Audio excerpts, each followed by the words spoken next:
Christmas Day, 2025. The world was celebrating, but in Manila, the mood shifted instantly. News flashed.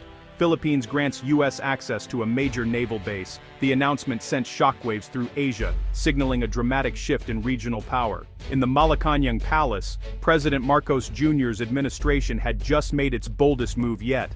This was the result of months of secret negotiations, a calculated risk in response to growing threats. The Philippines had finally chosen a side, ending years of balancing between Beijing and Washington. In Washington, the news was met with quiet satisfaction.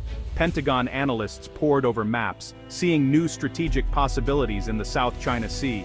The White House called it a testament to the ironclad alliance. Privately, U.S. officials knew this was more than a diplomatic win. It was a game-changer. In Beijing, the reaction was swift and furious. State media condemned the move as a provocation. Chinese leaders saw this as a direct challenge to their ambitions in the region. The Philippines had thrown down the gauntlet, and Beijing took notice. The world watched as a new chapter in Asian geopolitics began. The stakes had never been higher. For Manila, it was a leap into the unknown, but one they believed was necessary. The tightrope act was over. The Philippines had made its choice. The U.S. gained a critical foothold, while China faced a new obstacle to its regional dominance. The message was clear. The balance of power in Asia was shifting. The alliance was no longer just words, it was action. The warning had been sent, and the world was watching. The Philippines had changed the game, and the consequences would echo far beyond Christmas Day. To grasp the significance, remember Subic Bay, the old symbol of U.S. power in Asia. Its closure in 1992 marked the end of an era driven by Philippine nationalism and a desire for true independence. For decades, the U.S. presence was seen as both protection and a painful reminder of colonial ties. The new agreement is fundamentally different. This isn't a return to permanent U.S. bases. Instead, the U.S. gets rotational access to a Philippine-owned naval facility. The Philippine flag flies highest. Command remains Filipino. It's a partnership, not dependency. The Enhanced Defense Cooperation Agreement governs this arrangement. No new American bases, just shared use. Strategically, the base's location is key. It overlooks the South China Sea, close to the contested Spratly Islands and vital shipping lanes. U.S. forces can respond rapidly to crises, from military threats to natural disasters. For the Pentagon, it solves the tyranny of distance.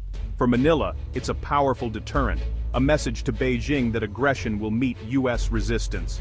This is a modern alliance, built on mutual respect and shared interests. The ghosts of Subic Bay are gone. This is a new model. The Philippines is not ceding sovereignty, it's asserting it. The world is watching how this partnership will reshape the region. The stakes are higher than ever. The U.S.-Philippine relationship is rooted in a complex history. It began with colonization in 1898, followed by a brutal war for independence. Decades of American rule left deep ties and deep wounds. World War II forged a bond in blood as Filipinos and Americans fought side by side. Independence came in 1946, but the security alliance endured. The Cold War made the Philippines a key U.S. ally, anchored by the Mutual Defense Treaty of 1951. Massive U.S. bases like Clark and Subic became regional power centers. But resentment grew. The bases symbolized both protection and unwanted foreign influence. Nationalist protests led to the base's closure in the early 1990s. The alliance entered a quieter phase, focused on training and counter-terrorism. But as China's power grew, Manila and Washington were forced to reconsider. The partnership had to evolve or risk irrelevance. Now, with new threats looming, the alliance is being redefined. It's no longer about dependency, it's about partnership and shared security. The past shapes the present, but the future demands a new approach. The Philippines and the U.S. are writing a new chapter, one shaped by necessity, not nostalgia. The stakes are higher, and the choice is more urgent than ever. For years, China has steadily expanded its control over the South China Sea. Its sweeping claims overlap with the Philippines' own waters, sparking constant tension. China's artificial islands bristle with runways and missiles, projecting power deep into Southeast Asia. Filipino fishermen are harassed, supply missions blocked, and sovereignty eroded, one salami slice at a time. Manila's protests and diplomacy have failed to stop the pressure. The only language Beijing seems to respect is strength. That's why the Philippines made its Christmas Day move, inviting the U.S. back as a deterrent. The message, Further Chinese encroachment will now risk confrontation with America. It's a high-stakes gamble, but one born of necessity. The Philippines is no longer standing alone. The region's balance is shifting. The Enhanced Defense Cooperation Agreement, or EDCA, is the backbone of this new alliance. Signed in 2014, it allows U.S. troops to rotate through Philippine bases. No permanent American presence, just shared use. Facilities built by the U.S. are owned by the Philippines, addressing old sovereignty concerns. EDCA enables rapid joint response to crises, from military threats to natural disasters. For years, implementation was slow. Politics and fears of provoking China held things back. But as Beijing's aggression grew, EDCA became essential. The Christmas 2025 announcement marks its full activation, U.S. access to a major naval base near the conflict zone. The partnership is now about credible deterrence, not just training. This is a 21st century alliance, flexible, respectful, and focused on shared security. The Cold War model is gone. This is a partnership for a new era. The Philippines and the U.S. are stronger together. The renewed U.S. presence brings more than military muscle. Upgraded facilities mean jobs and investment for local communities. The armed forces of the Philippines gain modern infrastructure and training. Joint exercises expose Filipino troops to advanced technology and tactics. The U.S. military's disaster response capabilities are a lifeline in typhoon-prone regions. Prepositioned supplies can be deployed instantly after disasters, saving lives. This partnership is about building a stronger, more capable Philippines. It's a far cry from the old base era. Now benefits are shared and visible. Trust and cooperation deepen at every level. The alliance is about defense, but also about building resilience and opportunity.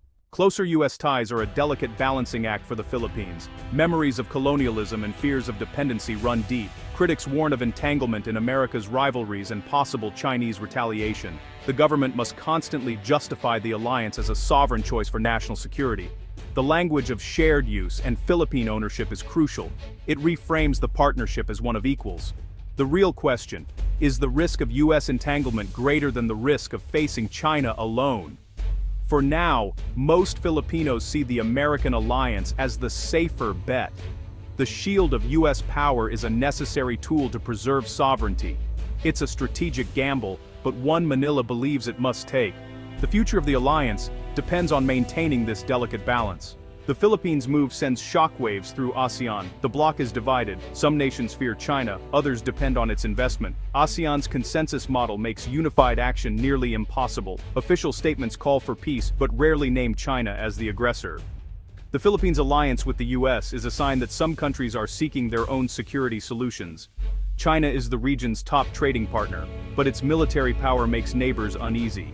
Many quietly welcome the U.S. as a security anchor, even if they won't say so publicly.